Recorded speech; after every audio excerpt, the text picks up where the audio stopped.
La Peugeot 403 est lancée en avril 1955 au Salon de Paris.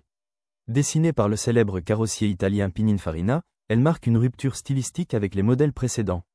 Sa ligne sobre et élégante séduit immédiatement.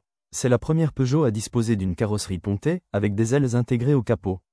Elle inaugure aussi des innovations techniques comme le chauffage intégré et le désembuage. Disponible en berline, cabriolet, bréac et pick-up, elle vise une clientèle large. Elle est motorisée par un 1468 cm3 de 58 chevaux, fiable et économique. La 403 incarne le renouveau de Peugeot dans l'après-guerre. La 403 se distingue par sa robustesse et sa mécanique simple mais efficace. Elle adopte une transmission manuelle à 4 vitesses, avec levier au volant, typique de l'époque. Son moteur à soupape en tête est réputé pour sa longévité. En 1959, Peugeot introduit une version diesel, rare à l'époque pour une voiture particulière. La suspension souple et le confort intérieur en font une voiture agréable à conduire.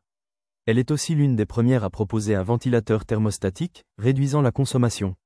Sa fiabilité légendaire en fait un choix populaire pour les taxis et les familles françaises. La Peugeot 403 connaît un succès commercial impressionnant.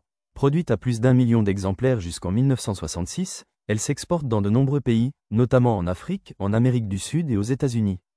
Elle devient célèbre outre-Atlantique grâce à la série télévisée Colombo, où l'inspecteur conduit une 403 cabriolet fatiguée mais attachante. En France, elle est synonyme de sérieux et de fiabilité. Elle est utilisée par les administrations, les médecins de campagne et les artisans. Sa polyvalence et sa solidité en font une voiture emblématique de la classe moyenne française des années 1950 et 1960. La production de la 403 cesse en 1966, remplacée progressivement par la Peugeot 404, plus moderne et puissante. Pourtant, la 403 reste dans les mémoires comme un jalon important de l'histoire automobile française. Elle marque l'entrée de Peugeot dans l'ère industrielle moderne, avec des chaînes de montage plus efficaces et une stratégie d'exportation ambitieuse. Aujourd'hui, elle est prisée des collectionneurs pour son charme rétro et sa mécanique accessible. Elle incarne une époque où l'automobile était synonyme de progrès et de liberté. La 403 reste un symbole de l'élégance discrète et de la fiabilité à la française.